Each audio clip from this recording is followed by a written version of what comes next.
How about 350Zs with bash bars instead of front bumpers? Hate them, no chance. What if they painted the bash bar to match the wheels? You got to make more effort. You got to put a kit on it. Even if it's a stock bumper. I'm describing Adam's 350Z. I know, and I don't like it. You can put a kit on it. I'm sure you can put a kit on it. It's not just Adam's. It's as many. I've seen quite a few of them. So rate his car on a scale of 1 to 0. 0. Oh my God! I have my intro. Yeah. Hey guys. All right. First of all, we are out here with the low origin cars. But it is so windy. We're gonna go inside. Let's get down the wind. So the event is all over the LZ Festival. I picked the echoiest room in the entire place. I want you guys to introduce yourselves. Hey, I'm Sol for Low Origin. Hey, I'm Ty Jeffries from the Oak Tree Outlaws. Okay, hopefully this isn't too echoey, but you drive that car, correct? I tried my best. Well, tell me about the experience and everything, and I'm gonna try not to lead any questions and see what you guys talk about. Yeah. So this weekend for me has been the second event in 4 years of not driving. So it's like the first time I've got back in the seat properly, the first big event. So it was a big eye-opener to the changes that I've done to the car. It was kind of like stockish power, like 300 horse, and now it's 400 at the wheels with semi-slicks and a two-way. So it's like a big change, and 4 years of not driving on top. So to go over the hill blind with a car that hits the ground with it being so low, it's kind of tough to then be up against comp cars. We were here just for the fun. We're here for, obviously meeting people, chatting, bringing cars that look like that. Yeah. And kind of doing our best to just engage with people as much as we can. Now, Dave's been kind enough to let us stay here today and do some like hot laps and just on the other part of the circuit and just do as many kind of runs as we can. Oh, did I miss all that? Yeah, I was hoping that you could have come and driven it. I said to Dave to give you a call and basically say you should have. Yeah, so it was free for anyone to jump in. Jimmy had a go in it. Damn it. With no pressure on, it's kind of like easy for everyone to just chill out, chat. I don't think we did that much filming. It was kind of just a case of let's go do some rips. Hang out. Yeah. So tell me about what that car was like to drive on this circuit during the comp in like great detail. It's kind of like, I'm sat there thinking, I know how to do this, but then when you're sat and you set off, it's almost everything goes completely out the window. Like the first real hookup that I got and a good line was in the first practice of the day. And comp driving's so much different. Obviously with grassroots stuff, you can go out and do 5 laps, come in, check something that's making a little bit of a noise, take half an hour, check it, go back out, do it. There's no pressure. Here you've got maybe 6 practice laps. We had varying conditions, we had dry, then wet. And then you're kind of just into it. Like I was checking the front end because there was something loose, and a marshal came over and was like, you need to be all the way on the other side of the circuit in a minute. So I'm like, oh my God, put everything back together as best as I can, bolt wheels back on, get the suit, my race suit back on, and go out. And even I had to buy a race suit, I had to buy race boots. Like, oh wow. Yeah, because we're just putting open face helmets on, long sleeve t-shirts normally at grassroots practice events. So it's kind of a big change. My teammate Alex, who had to leave early today, he has done competitions before. He's done the BDC, so he's kind of used to the comp format. He was a BDC champion in 2000 and who knows? 16, he has 17? one. Yeah. So like he's really used to this, and like he was playing it down like, oh, I'm gonna struggle, I'm gonna do this, and then Wait, the other S14, the low origin car, he was the BDC champ? Yes. Was he the BDC champ in that car or like a comp car? That car. Oh, That car, really? Kind of like at that sort of ride height, yeah. So wow. It was when it was a car loan for you drift team. It wasn't quite as slammed as it is now, and it was on one-piece wheels, so it was a little. What year was that? I think it was 2016 or 17. Okay. Check. So That's crazy he dominated in that car. Yeah, Because that kind of car is obviously more difficult to drive than like, a higher race car and everything. Yeah. So that's super It was impressive. him and the team. They won the constructors BDC. So they won it overall. So it's like an amalgamated points. Oh, so they okay. won it as a team event. Very so cool. It was a car loan for you drift team. So they pretty much they smashed it. They did so well with it. It was obviously they're against like Martin. The last person he comp drove was Martin. Yeah, Martin's amazing. And then obviously he drew up against Martin this time, and he said that was the best case scenario because he was so relaxed about it. He just was able to drive, and I think he did pretty well, really, considering the entire time driving around the track, going over the hill. It's chassis rails, gearbox, everything hits the floor. So.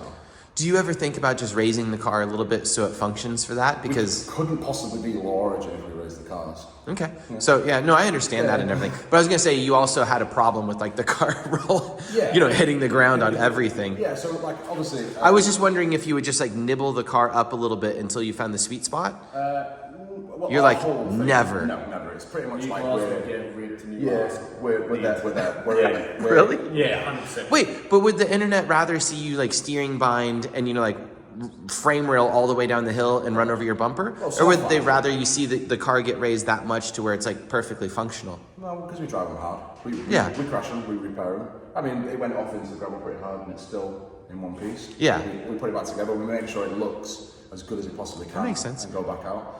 It's the pressure. I think the big one for us is this has been a real big pressured event because it's comp.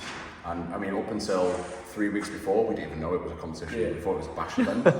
We were just like, oh, wait a minute, we're competing. The coolest part about the whole thing is it brings together like professionals to grassroots it brings them together instead of pushing everything apart. So it helps the sport grow as well. Oh yeah, 100%. And obviously you got the big name guys, and you've got us that are just still got normal jobs. Where you travel all over the place. Yeah. And I come just to drink beers. I didn't even have to drive, but we got some laps in today. Yeah. As soon as I hear comp, I'm like, well, I better like push as hard as I can and do whatever it takes. So what kind of air pressures do you run in the car? Like what kind of settings do you have on it? Exactly how much power? What's the turbo? So it's a TD06 20H, which has got a T3 housing, so it's top mount, so it makes nice whooshy noises instead of like the Subaru kind of sound. It's got CS2 coilovers. It runs a Destroy or Die lock kit, which is quite a new lock kit for S bodies. It's got plenty of lock. It's pretty good. It's got a 350Z gearbox. Mated to a full DY built engine. So Dave Egan's a guy based in Bristol, Bristol in the UK, and he is like god of SRs. He builds such amazing engines. He's built the 2J and the Quinn cars. Quinn, 2J. Yeah, so what Adam was driving, the engine that's in that has been built by Dave, and obviously Kevin's car. He's built mine, Alex's, Dan's SRs. And he's like the daddy. He's even in the livery. He's on the bonnet. His face. We love him that much. Oh, really? Yeah. We'll that's hilarious. Is it stop? We'll see it at the end. It's the wind that's the problem, not the rain. All the audio becomes junk. Yeah, 350 gearbox. I've now got CAS two-way diff, which when I first fitted it and did the first couple of laps, I thought something was wrong. I thought I'd done something because the backlash and the slap that's in it was so aggressive. And now it's on Geomaster hubs on the rear, so it actually grips quite well on radials. Like Jimmy thought we were on semis when we were out having some practice laps, so that's something I've kind of really got to learn. Yeah, Jimmy loved it. He was surprised that it was that fast for how low it is. Yeah, it does drive when I'm out of the comp mindset. Like if it could have been that all weekend, I think it would have been so much easier for us. We wouldn't have had so much pressure. I just forgot how to drive basically, which is it's fine. We've had so much fun being here. We're just happy to The event was amazing. Yeah, we're so grateful for Dave for letting us come and be a part of it, and really get involved. Hello. I didn't even realize you were still here. Yep. We're about to go to Nando's with Tomas and everybody if you're going. Oh, yeah, that's where we're going. Cool. Well, I'm going to interview these guys. Okay, I'll see you guys there. Say hello to Jimmy Oaks. Bye, Jimmy. I think we could probably pop in for a drink and then I think we can make it on. I'll try not to make this an hour. Yeah, that's fine. So and then it's obviously Racing Line kit, all the Origin canards, and a big Country Labs wing. It's kind of a really good spec car, but also a bad spec car compared to comp cars. Like it used to be a street car as well at that ride height, and it was kind of horrific. I'm getting old now, so my back hurts every time I drive it. Hallelujah. Yeah. There's a lot of huge speed bumps around here. Yeah. I'm driving a lower JZX 100 and you're just like, and then the parking garages in Dublin were huge. The Texas, everything's just flat. Yeah. We just kind of used to try and plan routes as best as possible and just Waze normally, which is an app for traffic, like sat nav, it highlights potholes that people flag. So like if you're using a route a lot, you can just keep flagging potholes. And I used to just flag speed bumps as potholes, trying to help people out along the way. But the car's great. Today it worked so well. Okay. Like I kind of, because there was no pressure on it, just absolutely ripped. It was exactly how I wanted today to go. So I just wish I would have done today maybe Thursday or Friday. Yeah. And then maybe everything else would have kind of... Yeah, I was gonna say there was extremely little practice time. It was like a full-blown comp thing. Yeah. So let's talk about first the past and then the future. I'm gonna ask, you want to talk about the past or the future first? I know it talks. I'll follow you, yeah. All right, let's do the future first. In 5 years, where are you going to be drifting? Will you be drifting? Will it be exactly that? Would you rather go to a new chassis? What would excite you? Where do you want to be in 5 years? I will only stop driving that car when it gets bent to the point at which it's unrepairable. I'll probably be buried in that car if it's not given to my daughter to drive. That's now, kind of cool. if I switch my chassis or if I bend it, it will get probably swapped into a GT 6 or 350. Purely, I like the chassis. We built a SR powered 350 for my younger brother, which was a great car, street car. Worked fantastic. You drove it. Yeah, drove great. Yeah, new car. That's like a really balanced. And when you put the SR in, it's almost like a mid-engine car. Yeah. And so that's where I would see myself if I don't drive that. Like my plan is rip it apart. Not now. Maybe when I start doing a bit more damage, I really want to sort the shell out because I'm building it up mechanically to work great. But then the shell's a little bit tired. It's got a couple of little patches coming through, and it's been crashed so many times. Do you think your fans would like to see you in a 350Z? Because 350Zs are kind of like a love and hated car. Yeah, I think they get a lot of hate for the engines that are in them, but I would stay SR. SR for as long as I possibly can. And, Until they're $15,000. well, they're already They're there. there. Yeah, they're already there. So like in the UK, it's difficult to get a good one. I took out a really good engine to put forged engines in, and I had nothing but troubles. That's why I didn't drive for 4 years. I blew up 5 engines without doing any laps. Yeah. I had a very similar experience. I've had SRs for almost 20 years, and like back in the day, you would just pop an SR in and they would go forever. And now they're getting so worn out, and the lifters and everything else. I had like 5 rocker arm failures in a row over the course of, like 18 months. And each time, you put one in, they last for a couple days and then they go out, and then you just like want to shoot yourself. So I struggled quite a bit with getting the car out with COVID. And in between all of it, I lost my job and all sorts of stuff. So it was just a balance of real love-hate. And then I really knuckled down, got the car sorted, but I ended up sorting my stuff out. For the amount of money I spent on 4 SRs, I ended up just buying a DY motor that was the same cost. So and I couldn't be more grateful for Dave Egan for building us one and making it, because it's absolutely incredible. It runs amazing. That's awesome. Yeah, we thrashed the shit out of them for ages. There was all hot laps. No cold laps. Stops, hot laps all day. You know what's funny though is like engines should just work. We shouldn't be surprised if they work. Like the damn things, like stupid SRs. It's like love and hate. So before we go with the past, why specifically the 350Z? Can you slam them more than a 240SX? Is it because they're cheap? Yeah. They take a good wheel, even stock trim, so you can kind of get I think the biggest size that we got on a stock arch was a 10.5 minus 25, no spacer, just straight on, which was Alex's front wheels on the 14. So Alex's wheels that are on his 14 are absolutely massive. They're like a stance car. Wait, in the front or back are they that big? Both. What? Yeah, so he's 10.5. 18 by 10.5? 18 by 10.5. Minus I think 25. it's about minus 23 or 24 on the front. Wow. And then on the rear, it's, I think they're 18, 11, and about minus maybe even 40, creeping up that high. Dang. They're huge, absolutely huge. And they could swallow a pretty decent wheel. Even though I'm spoke wheels kind of till I die, I love one-piece wheels. Especially going from such a heavy wheel to something that's so lightweight, it almost adds 100 horsepower into a car. Yeah. It makes it feel fantastic. So 350Zs because it's low, fits huge wheels, all that stuff, but not anything because you love the way it looks like a computer mouse I don't or anything else. actually really like the way it looks too much, but I think people do them, they don't do them well enough. I think they haven't really had their time. They're still like a real grassroots car. And I think like people need to, so there's some good street cars, but I think like kit-wise, they're not at like a 14 level or a 15. Yeah, anything S chassis or Skyline, there's a million options for body kits. It's limited for a 350. Yeah. I think they just didn't get popular in Japan, and that's where all the cool body kits came from. Sure.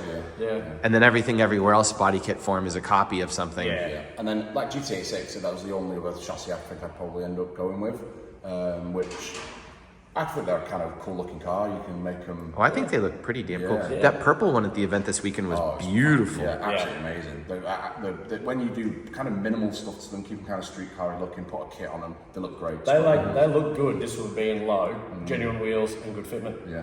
Literally no body kit at all, just drive them away. I think you can make any car look amazing with good fitment. Yeah. There's a event called Dory Fest that we gave a best driven fitment award to, which was an E46, and it was like a BMW grey colour that's like a pearly grey, and then with huge wheels, 18 by 9.5, I think, all around. But like the fitment was absolutely impeccable. It was as low as mine is on the back, on all four corners, and was driven to the event. So it's interesting that the future for you is basically doing the exact same thing you do, but possibly with another chassis, because the S14 chassis got expensive or damaged or old. Like, replacements are kind of expensive, and you could change something, but you're not going to be looking for like.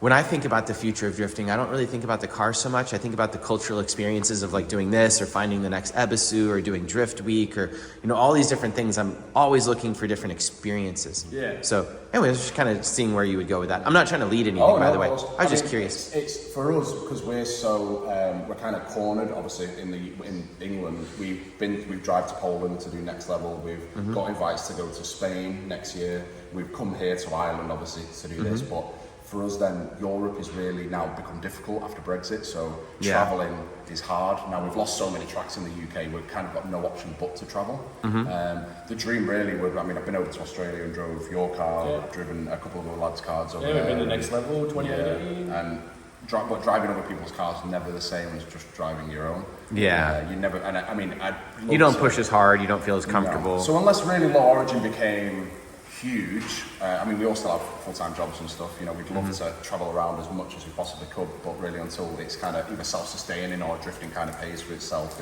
it's just on us kind of thing. So, but we're always open to opportunities, we're always good there for a good time. We kind of just bashing away with our cars. I'm fantastic we missed this rain. Stopped drifting before we came in, so. I like rain though. Yeah. It gets kind of, I like wet tracks. I don't like the rain in my face. Because, so what is the past like for you? Where'd you come from? Why'd you get into low cars? What was your inspiration? Is it just as simple as like, I have a yellow low car because of Haraguchi? Or no, not really. Because I grew up. I don't really gel with Japanese videos. Like obviously everyone grows up watching Japanese drifting on YouTube. I actually kind of started watching Australian videos. Oh really? So like I love like the vibe, the party. I love the fans and the crowd that go to Australian events. They're just a different breed of people. What year was that? I bought that car in 2012. Okay. So I was like 2012. I was daily driving it. So you're of the YouTube generation then? Yeah. Not of like the VHS or DVD or. I got a lot of VHSs and DVDs from like a Jack Fest event years ago. I think that was like 2009 and 10. So I was watching them, but then even that's still kind of YouTube era. And then like 13, 14, 15 was all the hit and run events in Australia, which is like a big party and drifting. Yeah. It's huge. Yeah, our back series were pretty. It was always about having a good time on the track and off the track, but in the best styling cars ever. Yeah. Back in them days, that was like the height of car styling in Australia. Hit and Run, Gravy Garage, all them gangster teams, Upside, Street Carnage. Yeah. And like obviously Alex, I met Alex in about 2010, 2011, and I actually had a ST Fiesta, and he was definitely not street drifting in front of me, and I just chased him to talk to him because I'd seen it before, and I just wanted to talk to him, get to know him, and he was still driving the same S14 that he has now. Then he's had that about 13, 14 years, and prior to that he had a 300ZX, so it was a pretty cool thing to it. He's kind of like now like my big brother. He's like, I follow him like as a little bit of a shadow. He's like my almost inspiration, and we both do it together. We have a third teammate, Dan, who couldn't make it this weekend because of money, who drives an S15. So we used to have PS, my 14 Zenki Series 1, and then Alex's Series 2, and then Dan with the S15. We had a girl driver who was called Jamie as well, who had a 180. So we had kind of every generation. Awesome. Kind of those guys have kind of moved into either street cars, or Danny now competes in his PS. So we kind of just want to get back to driving all together, because we used to do, we spent years, doing tandems, doing as many events as we could in 2018, last time I drove. And just the whole point was getting as close as possible, driving together, banging doors pretty much. It was a good time. All right, now I'm just going to ask you random opinions. What do you think about ugly cars? They suck. People should make more of an effort. Yeah? Yeah. What do you think about cars that are too high because like they're in competition mode, like all the cars out there this weekend? They serve a purpose. I feel that like if you're driving a car like that at a grassroots event, it's your choice, it's your car, you can do what you want with it. It doesn't really necessarily need to be that high maybe. You can probably get similar sort of gains without making it look too jacked up in the front. But I understand it's kind of got its own style now. There's a lot of dudes in the UK that are doing it. They drive great. It's almost the polar opposite of what we want to do. We want to look good. What we think looks good and what someone else thinks looks good is it's opinion based, isn't it? It's always going to be a never-ending battle between drifters, low or high drift cars. And I think that we're all about we came, obviously a lot of us come from either BMX, skateboarding, motocross, that we're all that sort of generation of people, and I think that for us the style aspect is prevalent, and we just like going out and having fun. We're all about grassroots events, like the more fun and the more engagement and the more with people, as many conversations we can have of how many people say, I can't believe that drives at all, like obviously when you saw the car, surely this is parked in the wrong place, it looks like a Stan's car, not a good car. So, and it worked like after today. No, but they're flashy and they're rad. And I suppose it's kind of, we'll never bash on somebody for having a high car, but lower it. I'm sure you can make it work. How about 350Zs with bash bars instead of front bumpers? Hate them. No chance. What if they painted the bash bar to match the wheels? You got to make more effort. You got to put a kit on it. Even if it's a stock bumper. I'm describing Adam's 350Z. I know, and I don't like it. You can put a kit on it. I'm sure you can put a kit on it. It's not just Adam's. It's as many. I've seen quite a few of them. So rate his car on a scale of 1 to 0. 0. I have my intro. Yeah. But Adam knows. I've spoken to Adam a few times. Spoke to him this weekend, and he knows what we're about. He knows this all start. And Adam's got some cool cars. But OG Adam with the cream S13, 100%. It's got sick wheels. It sounds sick. Even he loves to drive it because it's exciting to drive. Yeah, that's why I'm gonna cut all that and just say you hated it. But I first watched Adam from a link from Mark Webb when he went over to ride BMX at I think it was his mum's house. I think Adam has a skate park in his so it backyard. was he went through like some sliding doors and then his place. Yeah, It looks like like a his skate park in his in his back garden. Yeah. Like it was insane. And then I watched a few videos, and then the next one was him almost learning how to drift in a car park with his beige 180. So that's kind of where I first experienced Adam, and then obviously he's gone from really just learning to drive to this weekend. Doing very, very well. Incredible. I think Jimmy was saying he's got like maybe 40 events lined up for the year coming. Yeah, it's crazy. All drifting events. I'm done now probably for the year, like tiredness wise. I don't know how him and Colette actually. Well, because he arrives and drives. He doesn't really mess with his the shipping and everything else. Like he just showed up this weekend. Like had never seen the car before, got in and drove. Yeah. That makes it possible. If you're changing your own tires and prepping the cars like you do, especially with a low car, which you're like, time to fix the fiberglass. It's got to look the best it can. Time to spend 3 hours loading it on a trailer. Pretty much. To be fair, because it's so badly damaged now, body kit wise, it just kind of bends and moves out of the way. So It just gets on the trailer. You drag it up. So, All right. So how about what do you hate about drifting? There's not a lot of hate. There really isn't. Well, you hate 350Zs with bash bars. What else do you hate? I think that This isn't leading you. I shouldn't say hate. No. Maybe I should say what do you think could improve upon drifting to make because me, I'm a seat time guy. I'm make your car possible to drive as much as possible and all these different things. And your car, you understand you're going to spend a lot of time fixing things, loading it. You deal with the part of you deal with it because you love the look of it that much. You're willing to do that. Not everybody does. Yeah. So everybody kind of has to find their own thing. Yeah. But then some people's version of drifting is terrible, and you hate it. So what is that? So I think that in the UK specifically, if I can reference that, we're struggling for tracks massively. So seat time is becoming almost impossible. We can really only drive in comps, and then as I've proven this weekend, really comp seat time is 6 laps of practice, maybe in varying conditions, and then a comp, which you may get knocked out. It goes to show how good of a driver everybody here Oh, was. 100%. A little bit of practice, straight into doors on doors. Yeah. I did Crazy. when the day of the event, obviously the comp, the marshal allowed me to go out and do a solo run, and I was like, perfect, and get my eye in. Made it fairly decently round. I was like, cool, I've got this. I can just start piecing the run together, start then looking for clipping points. I can start building it for the super lap. Yeah. And then the next time round, I went again one more time, and he just went like this. No. He went 1, you, which was Phil, and then 2, me. And I started chasing Phil Morrison, who I know fairly Who is well. a ripper. Yeah. Oh, yeah. And I kind of, where I was sat, I couldn't see that my window wasn't all the way up because I was kind of then nervous. I'm following Phil, and I basically drove into a massive cloud of smoke and couldn't see Yeah. absolutely anything. Tracks is a That's one thing I hate about drifting is the smoke. yeah. Yeah, but that's kind of And where cars it braking. massively. Yeah, well, cars braking. Tracks is definitely a big thing in the UK, and then it's also it's who you involve yourself with. If you're involved with people that are drama in drifting, you're in drama. Yeah. It depends who you involve yourself with. That's what I hate the most. We don't take ourselves too seriously, so we're just. We all we're just- started drifting at the end of the day for fun. Yeah. That's what it's all about.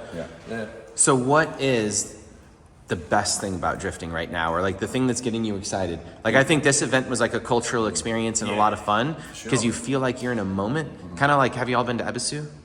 No? Well, that's a big thing for me, or like the Drift Week thing is for me. I keep finding these like nuggets of experience and everything that I love. Yeah. And I'm always looking for that next thing. Like, I wish I would have been to Ireland a decade ago. There's so many cool cars. I could have bought JZXs and like hid them or something. All this cool stuff. It was like, it's hidden from America. What is the next thing? Because like, is English drifting as cool as this? No, we're struggling massively at the moment, and I think for me, it's all about people and vibes. I obviously met you through the internet, and then we met actually in an event. We've only seen each other in person 3 times, and it literally feels like I've known him for my entire life. A bromance. It's big time, and I have that with quite a few people, and there's many people I've met over the years, and hopefully that continues, and lots more new people get involved, and you see. The Dwayne McKeevers that are driving, and Darren McNamara, who's started drifting when the young gent beat him, who was born the year after. Darren McNamara is an animal on track. Did you watch his laps? It's unfortunately because I was either here or practicing or in the lap. Wasn't it absolutely ridiculous? He drives just as hard in real life as he does in videos. Every single lap is exactly the same. It's crazy. In the comp, I was the one judge that split it. They went with the other driver, and I went with Darren because like he was so aggressive, and the other driver just pussyfooted around and everything. Yeah. But Darren made a mistake right at the end. But all the hard parts of the track, the entry, the sweeper, everything, the transitions were mentally good. Yeah. Mentally good. And then just the end, which was the easiest part, which was like whatever So, anyways, I wanted one more time and I lost. Oh, this is a great example. Did you see Darren drive at all this weekend in person? Probably towards the end. Yeah. I watched him. Well, no, I was going to say for him, but okay, we'll just go with you. Yeah. So you watched him. What do you think about that? Because style-wise, I'm sure you hate his car as much as you possibly can. Plus, we're pretty big on not putting V8s in drift cars as well. Yeah. But anyway, that car is insane, and he's a fantastic driver. But it's crazy. But do you like the car, like the style, the everything? Not really. Okay, that's fine. No. But I was going to say, do you like the driving? And do you phenomenal. The Right. Irish pro drivers are next level drivers. Absolutely insane. I was going to say, if I watch that car drive, the way it moves around track is very slow and very awkward. Get in here.